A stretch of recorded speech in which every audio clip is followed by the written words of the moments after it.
Bom dia, segundo ano. Tudo bem, pessoal? Vamos lá? Aula de língua portuguesa dessa semana, hein?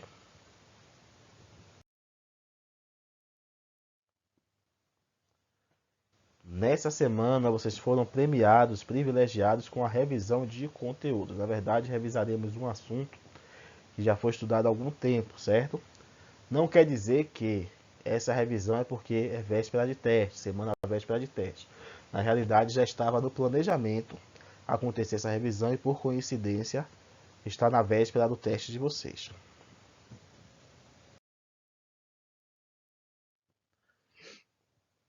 O assunto que vamos revisar hoje será tipos de sujeito.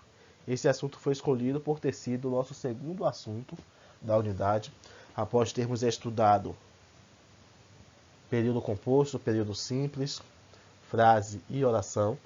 Nós estudamos tipos de sujeito. Depois disso, tivemos outros assuntos, como, por exemplo, transitividade verbal, tipos de predicado, complementos verbais e também complemento nominal.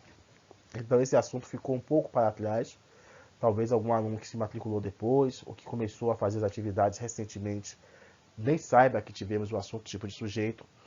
Então vamos revisar ele para que possamos atingir um melhor entendimento do assunto, dos conteúdos por completo e também que vocês venham a ter o melhor desempenho nas avaliações que teremos logo em breve.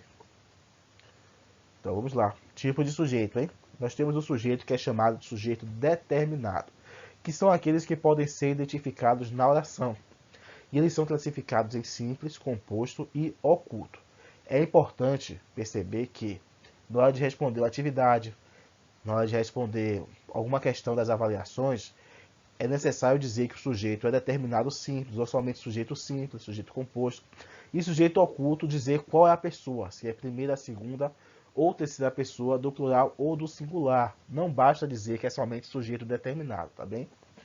Então nós temos o sujeito simples, que ocorre quando nós temos somente um praticante da ação que é expressa pelo verbo, ou seja, somente um núcleo. Exemplo: Gabriela odeia chegar tarde em casa. Quem odeia chegar tarde em casa? Gabriela. Se eu tenho aqui somente um núcleo, então o sujeito é simples.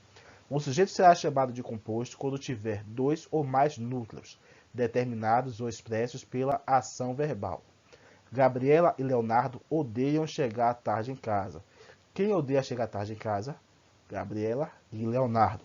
Então aqui eu tenho dois núcleos, que são Gabriela e Leonardo. Então assim o sujeito é composto. Já o sujeito oculto é aquele que não está explícito na oração. Você não consegue olhar para a oração e perceber ele. Porém, ele existe, ele só está oculto. E por isso você vai fazer uma revelação através da conjugação verbal. Odeio chegar tarde em casa. Quem odeia chegar tarde em casa? Eu odeio chegar tarde em casa. Você conjuga o verbo e percebe que se trata da primeira pessoa do singular. Então você deve responder como sujeito oculto, eu. É necessário colocar qual a pessoa que o verbo está conjugado, assim identificando exatamente qual o sujeito que está oculto. No caso desse exemplo, o sujeito eu.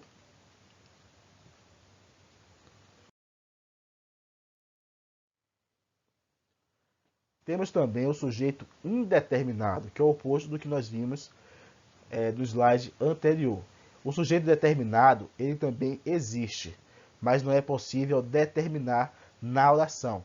Eu não consigo identificar, não consigo dizer qual é o sujeito.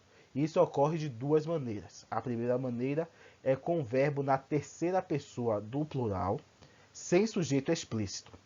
Então, se estiver na terceira pessoa, que é eles, que é a terceira pessoa do plural, sem ter um sujeito explícito, sem ter uma pessoa, sem ter um ser na oração, isso será sujeito determinado. Choraram a noite inteira. Quem chorou a noite inteira? Eu não consigo determinar. Seriam eles choraram, mas eles quem? Ainda assim, eu não consigo definir qual a pessoa, qual ser ou grupo de seres que estavam chorando a noite inteira. Então, na maioria das vezes que tivermos a terminação aram, teremos um sujeito indeterminado, certo? Tenham atenção para não confundir com o sujeito oculto. A outra maneira que ocorre a indeterminação do sujeito é com o verbo na terceira pessoa do singular, ele, mais a partícula se. No caso, vende-se este terreno. Então tem o vende, que seria ele vende, terceira pessoa do singular, mais, ou seja, é acrescentado a partícula se. Então fica vende-se. Nesse caso, vende-se este terreno. Isso torna o sujeito indeterminado, pois não dá para saber exatamente quem ou qual pessoa, né, está vendendo o terreno. Então esse sujeito ele existe, como em choraram a noite inteira também existe, mas não é possível determinar, tornando-se assim um sujeito indeterminado.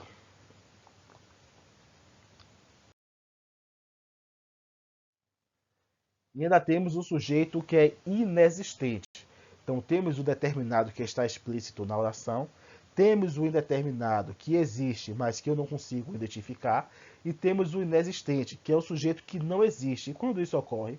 Quando a ação que é apresentada pelo predicado não pode ser atribuída a nenhum ser.